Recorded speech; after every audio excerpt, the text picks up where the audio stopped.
强制启动发动机。Sorry, but this is really not my first choice if I were to buy an SUV. But it could be and has been the only one for so many people because it's selling so great. Today we're having the CO U. It's the 2021 version, the unfacelighted one. It might look a little bit different from the present one, but don't worry, the rest is pretty much the same. And we have the owner, Mr. Chen. I'm Jack, and this is a new episode of Owner's Words.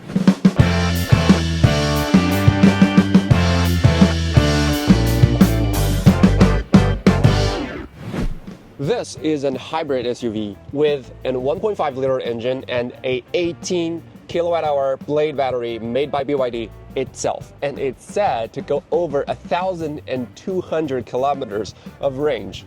Okay, that's a little bit dramatic. I'm going to confirm. How many miles do you really get out of it? 因为这个是油电混合的，最长续航大概在1000公里左右，真能跑到1000公里？真能跑到1000公里。哇 Okay. How many miles do you drive on a daily basis? 通勤上班通勤就有80公里。Do you drive it more on gas or on electricity? 用电用的多点，大概用电和用油的比例是1:3嘛，就是用油是1，然后用电是3。Oh. How often do you charge or refuel? 加油的话1个月1次，然后充电的话每天我们公司就上下班的时候就充电。Do you have a charging station at home? 加充没有，因为我们那个小区现在充电桩一直没装。Oh, that's why you bought an hybrid SUV. 对对对。 So if you have a home station, would you still buy a hybrid or you go for a pure electric? 大概率也是混电，插混的，有那个续航焦虑。纯电的话，到时候充电桩现在其实也不是很理想，感觉出去玩个几天，它那个还是有一定的影响，我还是选择插混。Oh, so you do feel shorter range sometimes, right? 对对对，肯定不觉得充电的话，因为充电频率太高了，就有时候又觉得麻烦。那个纯电电池它还是没有那个加油来得快，纯电的话，要充很久嘛，这最快就要几十分钟或者1个小时。So what's the consumption like? 如果在高速上面的话，可能油耗要高一点，应该在5个油左右。然后在市区里面的话还要省一点，可能4个油左右，就是用纯油的跑。Because this car has two systems, the ICE and the electricity, so people would say that it costs a lot more to keep it work in the future. Is that a problem for you? 这个其实我个人的话不是特别担心，大不了到时候就是系统的话就当个油车用嘛，然后电车大不了以后再就不用电了嘛。我觉得我开始买这个的时候初衷就是这样的。Okay, Mr. Chen really find a way to work this out. Okay, and regardless of the future cost, the main for general people, they buy cars mostly based on how that would affect their life for now in terms of the selling price. So how much did you pay for this car? 当时国内的话就是指导价就是17.8万，然后加上什么落地的没有任何优惠的，差不多落地就18万左右，然后还要排队。So this is the first generation. 对对，这辆车后面几代降价了，你知道吗？知道。降了好多。我们同事才提了，比我便宜5万块钱。哇，5万！哇，5万得好多年的油费。Were you looking at some other cars then? What made this one stand out? 当时我是考虑过其他车型的，最开始我是选择是纯油的车，试驾过帕萨特还有那个领克这些，然后当时就是考虑到通勤比较长，然后就是用车成本会提高嘛，然后就考虑用一个电车，但是电车的话又有续航焦虑，然后就选择一个混动，这就是最后选择了它。Is this your first car? 对，这个是我的第一辆车。Okay. So the first one you went for BYD, and you went for it's one of its best-selling cars. Good for you. This is the first time I'm going to drive a BYD hybrid in this channel, so I'm wondering how it would behave on the street. Yeah, let's go. So to begin with, this is what I would say a very classic BYD vibe with all those trims and thick lines. It's all practical and down to earth. And they keep it that way in the 2024 version, but only the gear handle part. This is different. It got smaller. So what's your favorite 3 features that you like most in this cabin? 最喜欢的3个配置的话，主要就是座椅通风加热算一个嘛，夏天、冬天的时候很实用的。然后还有就是那个 NFC 开车锁车 NFC 它刷一下就可以启动了。然后再就是那个，因为我驾驶习惯嘛，那个跟车距离比较近，然后那个自动刹车这个功能我觉得很实用，我已经用了无数次了。Is there anything in this car that you find not so good? 方向盘加热没有加热嘛，冬天早上开车的时候很冷，感觉。还有一点的话，就是那个后备箱感觉空间不够大。还有一个就是这个中控室这里，这个手机无线充放在里面，那个手机都拿不到，它里面还很深。So, is there anything that you would love to have in here? 腰托腿托吧，有时候因为本来开那个 SUV 的话，它长时间驾驶或者是怎么的，没有那个小车开的舒适感。Now that we're talking about the comfort, so how would you rate this car out of 0 to 10 in terms of comfort? 舒适性打个8分吧，然后扣的2分主要就是这个，风噪的声音太大了。这个车有那个双层隔音玻璃吗？有，前面的是中层夹胶的双层隔音玻璃，但是感觉还是有风噪。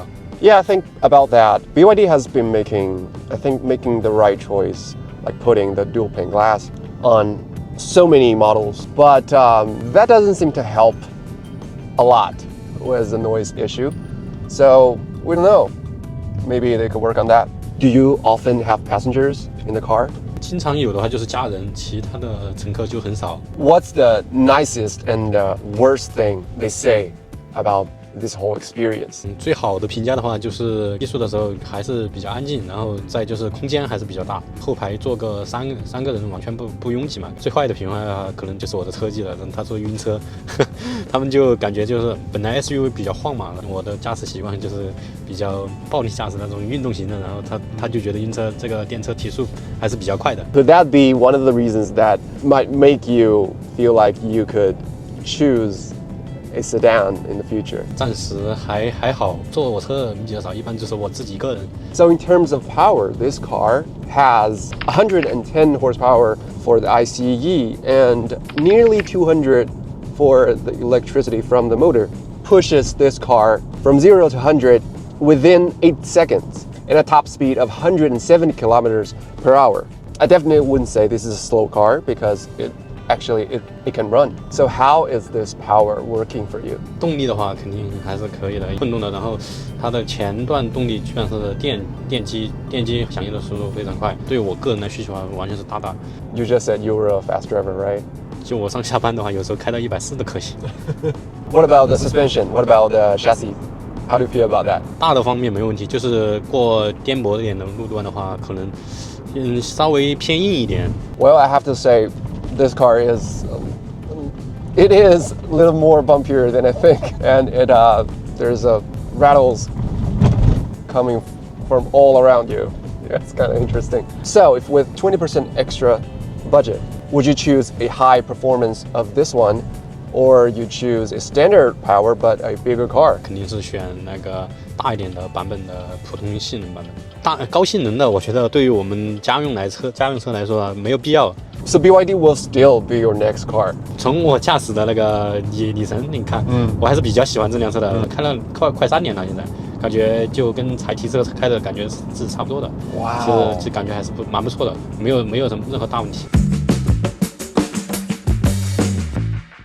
So we're entering the last part. We're gonna communicate with the owner about some quality issue he has been encountered or anything else that we could share. So is there any issues in terms of quality or driving that you have encountered? 质量问题没有遇到，就是这个车机系统的话遇到过1-2次，就是比如说这个导航它会突然就是出现卡顿嘛，然后它具体的定位和导航上面的车上的位置不一样，然后必须要重启车机，它才能恢复。Sounds like he's really lucky, and but we have some bad news for him. So I'm gonna share with you some issues that's been brought up and complaints that's been raised by other owners, and it happens a lot. It seems to be a really pain in the ass for many owners. So the first one, the engine automatically starts and secretly charges the battery in EV mode.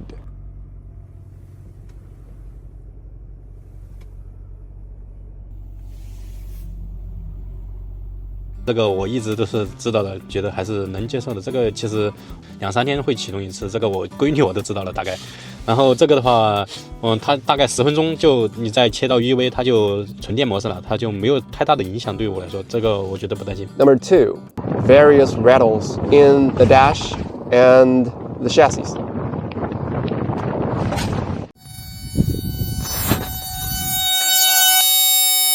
两种异响我都没遇到过，所以说，然后我觉得这个我也不好评判，因为呢这个我没遇到过，当时我也不知道是怎么情况的话，如果我遇到了，我肯定是不能接受的。Well, those two, I think it's not that huge, but this one is really big because I remember saw the news all over the internet back then, and BYD had to put out a statement apologizing for the issue and clarifying that the powder was actually aluminum hydroxide, which was claimed to be harmless. They told people to rest assured, and anyone affected who are concerned are offered with a free replacement of the evaporator. Well, that's basically how it is, and that's how they fix the problem. But I don't know if that happens to you. 没有，这个从来没遇到过。你没遇到过吗？对。Let me see. 这个是吗？这个是外面的灰吧？这是灰。这个是灰尘，因为很久没有那个打扫了那个。They're just some dirt. Okay. 我可能也没太注意，就是具体是喷没喷过粉。如果就是有这个，我到时候回去做实验。如果真的有那个网喷粉的情况下，我觉得可能我还是有点介意这个东西的。到时候还要去跟那个厂家反馈一下，因为我一个人用车，我比较也没太注重这些东西。我以为就是一些粉尘，刚刚看了，确实有一点点。Okay, so that's basically how it is, and actually, it's not an isolated case only for this model. It affects like Qin, Han, and Dolphin, and Seagull. So it has a really wide spectrum. I think that might have something to do with the price war, about how they cut the price, about how they neglect something in terms of quality control, like we said before. Okay, just let's wrap this up. How do you feel about this car? 我感觉这个车，你看我3年开了差不多将近8万公里了，马上，我觉得这个车开着没什么大问题，总体感觉反正是非常舒适，要动力有动力，日常通勤上下班非常的不错。So, what would you say to our audience or BYD the maker? 我想说这个车还是比较值得拥有的，觉得还是可以值得入手这个车。Okay, so BYD and this one COU is sitting really tight in a tier 1 selling group, but we do see things that are potentially fatal to the whole empire. So I would say it's always best to act up and make a change. Thank you for watching. Thank you so much. I'm Jack, this is Where to Go, and make sure you like and subscribe for more. There will be a lot more cars coming in this year, so we will be here. You stay close. Okay, so yeah, I'll see you in the next video.